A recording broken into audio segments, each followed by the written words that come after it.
18 কোটি মানুষকে পথে বসাবে মোহাম্মদ ইউনূস। কথায় কথায় আজাদি আজাদি খাটে। বাংলাদেশের বিরুদ্ধে কথা বলাই যার পেশা এবং নেশায় পরিণত হয়েছে, তিনিও মাইলস্টোন স্কুলের বিমান দুর্ঘটনায় শিক্ষার্থীদের ক্ষতবিক্ষত ছবি দেখে কান্না করছেন। দিয়েছেন প্রতিশ্রুতিও, যেন শত্রু হৃদয়ে স্পর্শ করল এর ভয়াবহতা।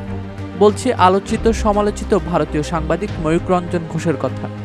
আমার পরিচিত বা আমার সামাজিক মাধ্যমকে ব্যবহার করে যদি আহত শিশুদের জন্য সামান্যটুকু সাহায্য করা যায় তবে আমি প্রস্তুত। ফেসবুকে এক পোস্টে ময়ূক বলেছেন, প্রয়োজনে এয়ার অ্যাম্বুলেন্সে করে বাচ্চাগুলোকে কলকাতা বা দিল্লিতে আনার প্রয়োজন থাকলে সেটা দ্রুত করা হোক।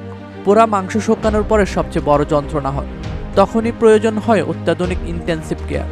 বাংলাদেশের এমন সংকটকালে ময়ূকের মানবিক উদারতায় নেটিজেনদের প্রশংসায় ভাসছেন তিনি।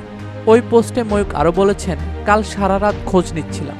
বাংলাদেশের উত্তরায় মর্মান্তিক দুর্ঘটনা নিয়ে যা আজ বিকেলে শুনলাম, ভয়ানক খারাপ খবর। 25 জন শিশু জাস্ট মারা গেল। এটা মারা যায় না, আরও কতজন লড়াই করছে উপরওয়ালা জানে। ওদের বাবা মায়ের জন্য সবচেয়ে খারাপ লাগছে। ময়ূকের এমন পোস্ট যেন প্রমাণ করেছে সবকিছুর ঊর্ধ্বে মানবতা।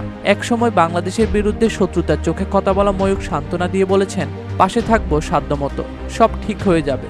তিনি তার ফেসবুক পোস্টে বলেন, ভারত স্পেশাল বিমানে গ্রিন করিডর করে আমাদের দেশে বেশ ডাক্তারদের ও দক্ষ নার্সদের ঢাকা পাঠিয়েছে।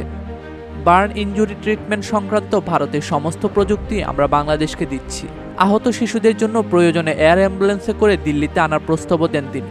এর আগে আরেকটি পোস্টে শোক প্রকাশ করে বলেছিলেন, বাচ্চাগুলোর জন্য মন কাঁদছে। এই বড় নিদারুণ পরিণতি। ডেস্ক রিপোর্ট, দৈনিক দেশকাল।